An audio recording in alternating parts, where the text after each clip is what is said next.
Bonjour et bienvenue dans cette nouvelle capsule sur le leadership inclusif. Alors pour commencer, j'aurais une question.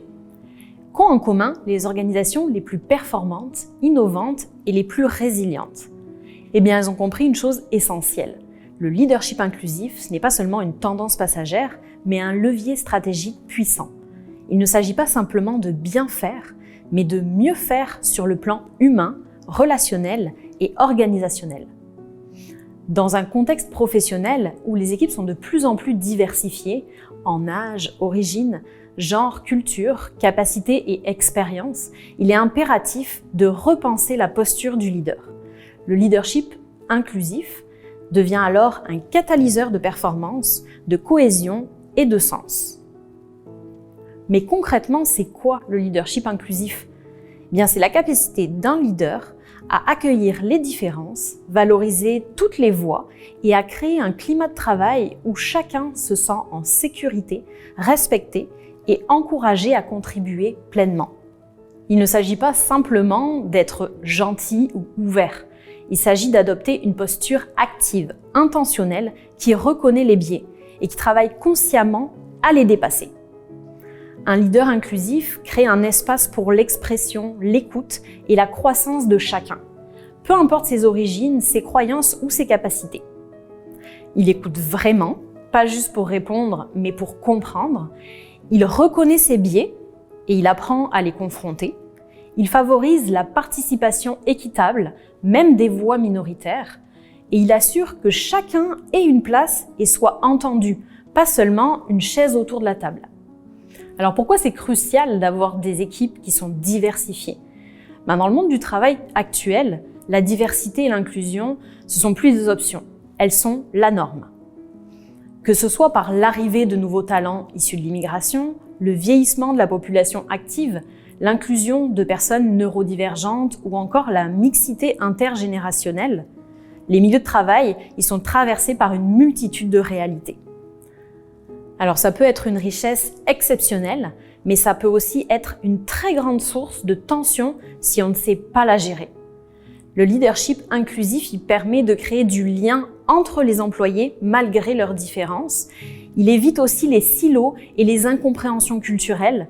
Il permet de mobiliser tout le monde, pas seulement ceux qui se conforment aux normes. On a des recherches qui démontrent que les leaders inclusifs, ils obtiennent des équipes qui sont plus engagées et motivées, un climat de travail qui va être plus sain, plus respectueux, des performances qui sont accrues, notamment en innovation et en résolution de problèmes, et il y a une meilleure rétention du personnel. On va aborder 6 comportements clés du leader inclusif. Alors, comment on développe un leadership inclusif dans son organisation? Je vous propose 6 comportements clés à encourager chez vos gestionnaires et leaders. Pour commencer, on a la conscience de soi et des biais. C'est impossible d'être inclusif si on ignore ses propres angles morts.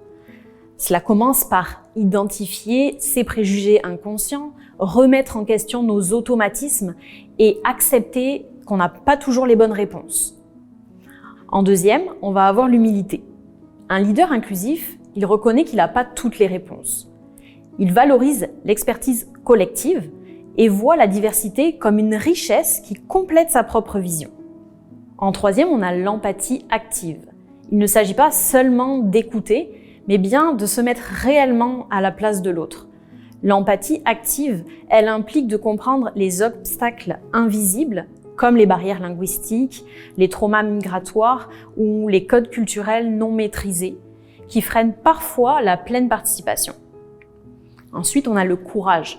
Être inclusif, c'est pas toujours confortable. Cela demande du courage de nommer les comportements qui sont pas appropriés, d'intervenir en cas de micro-agression et de ne pas laisser passer des attitudes discriminatoires, même si elles sont subtiles. On a aussi la responsabilisation. Un leader inclusif, il donne des responsabilités et de l'autonomie.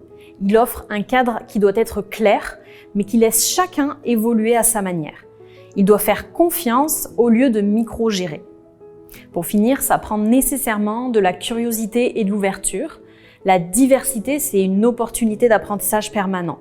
Le leader, il doit rechercher, comprendre les différences culturelles, linguistiques, générationnelles, non pas pour intégrer à tout prix, mais pour coexister de façon harmonieuse. Donc le leadership inclusif, ça se ressent dans le quotidien. C'est pas juste des politiques ou des slogans. Voici quelques exemples concrets.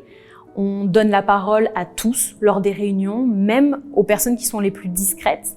On prend le temps de vérifier la compréhension linguistique d'un message qui est très important. On doit être attentif aux dynamiques d'exclusion implicites dans les équipes. On doit soutenir l'intégration d'un nouvel arrivant par un accompagnement humain, progressif et qui est personnalisé.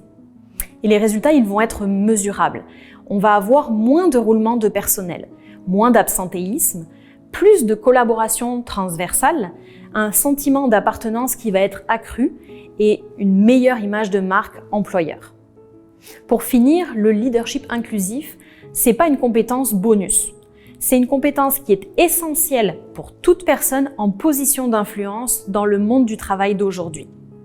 Et la bonne nouvelle, c'est que ça s'apprend, ça se cultive et ça se transmet.